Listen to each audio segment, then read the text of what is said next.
Assalamualaikum warahmatullahi wabarakatuh. Selamat berjumpa kembali di channel Riwut Purdianto, channel yang selalu setia dalam membagi informasi dan pengalaman berkaitan dengan budidaya ikan nila. Pada kesempatan video kali ini saya akan membahas tentang sukses budidaya ikan nila dengan melakukan pemijahan secara mandiri.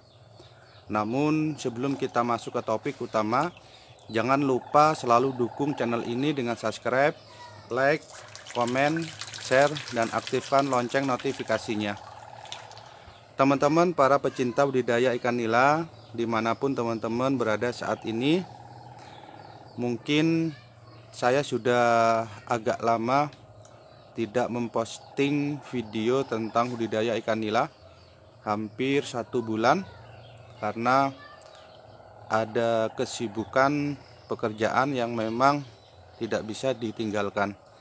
Sehingga pada kesempatan hari ini, pada video kali ini, saya baru bisa membuat video berkaitan dengan sukses budidaya ikan nila dengan cara melakukan pemijahan secara mandiri. Budidaya ikan nila dapat kita lakukan dengan baik apabila kita mampu melakukan suatu manajemen pengelolaan yang sangat tepat. Salah satu dari manajemen tersebut yaitu dengan melakukan proses pemijahan secara mandiri atau secara sendiri di kolam-kolam kecil yang ada di sekitar rumah kita.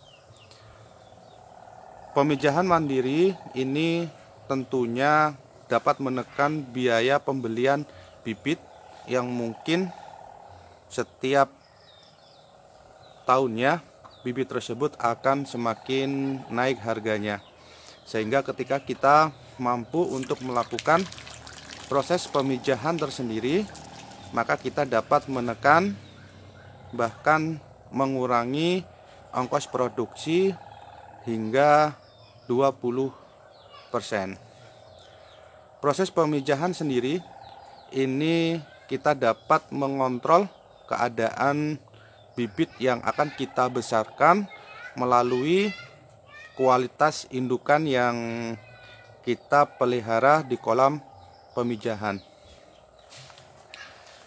Teman-teman para pecinta budidaya ikan nila, kolam yang ada di depan saya ini adalah kolam anakan hasil dari pemijahan sendiri, di mana anakan yang dihasilkan dari proses pemijahan sendiri tersebut dipelihara dengan menggunakan sistem air tenang. Usia pada anakan yang ada di kolam ini berkisaran antara 2 hingga 3 bulan lamanya, dan sebenarnya sudah masuk ke kategori penyortiran atau pemindahan ke kolam pembesaran. Namun karena keadaan kolam yang saya miliki masih dalam proses rehab karena ada kebocoran, sehingga saya tunda untuk proses pemindahan ke kolam pembesaran. Pada prinsipnya budidaya ikan nila dengan proses pemijahan sendiri adalah kita harus benar-benar mendapatkan atau memperoleh indukan yang memang berkualitas, mempunyai gen pertumbuhan yang cepat.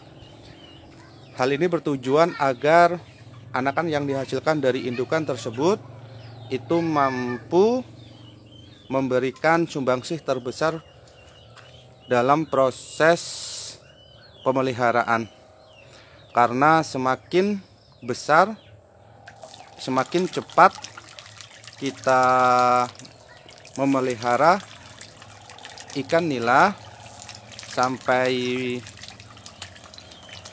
waktu yang tepat untuk melakukan pemanenan, maka semakin bagus untuk mengurangi biaya produksi. Selain itu, yang perlu kita perhatikan dalam proses budidaya ikan nila dengan pemijahan tersendiri adalah bagaimana cara kita untuk melakukan perawatan buraya hingga anakan, sehingga anakan tersebut siap untuk kita besarkan. Yang perlu kita kaji lagi adalah proses pemberian pakan dan kualitas air, teman-teman. Kualitas air adalah faktor utama dalam menentukan kesehatan burayak atau anakan ikan nila hasil dari pemijahan. Setidaknya dalam pengelolaan air kita harus mengontrol secara berkala. Apabila menemukan atau menjumpai tanda-tanda air yang ada di kolam itu berubah kualitasnya menjadi menurun, maka sebaiknya kita langsung melakukan pergantian air. Pergantian yang kita lakukan bisa sepertiga atau bahkan bisa mencapai 80 hingga 90%. Saya sendiri dalam proses pembesaran anakan dan buraya selama ini, saya menerapkan pemberian pakan hanya dengan pelet, teman-teman. Dari awal penetasan atau kita sering sebut dengan buraya hingga menjadi anak-anak seperti ini, anakan ikan nila yang umurnya 2 sampai hingga bulan, saya menggunakan sistem full pellet, teman-teman.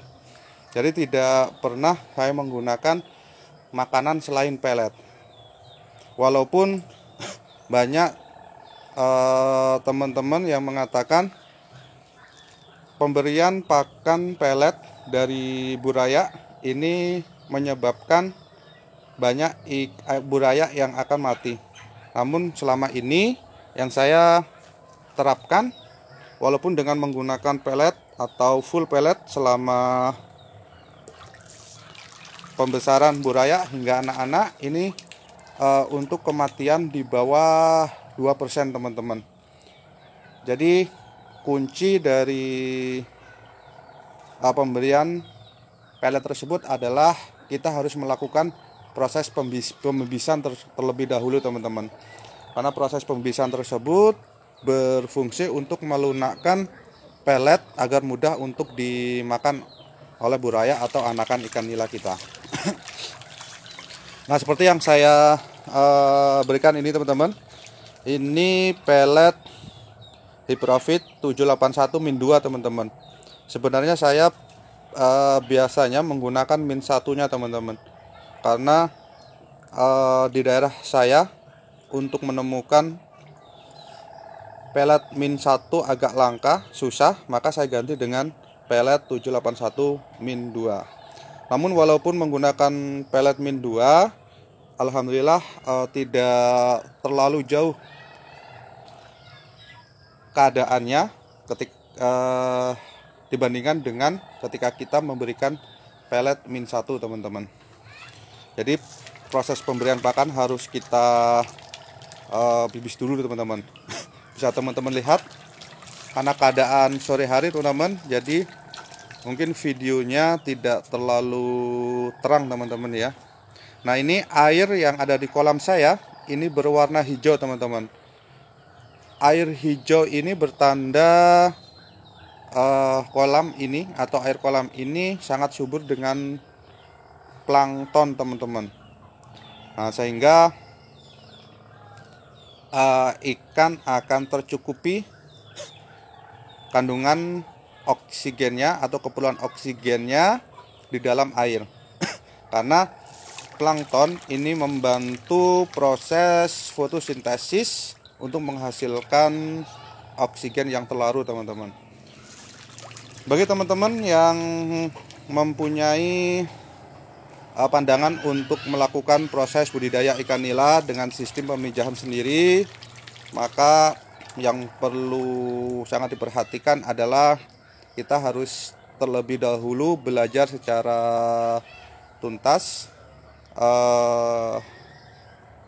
tentang bagaimana memelihara indukan, bagaimana melakukan pemijahan, bagaimana melakukan perawatan buraya, bagaimana merawatan anakan atau bibit ikan nila yang sudah berumur di atas 1 bulan, dan bagaimana pengelolaan air dan pakan yang lebih baik. Oke, terima kasih atas perhatiannya. Mungkin itu yang bisa saya bagikan pada video kali ini. Saya akhiri, wassalamualaikum warahmatullahi wabarakatuh.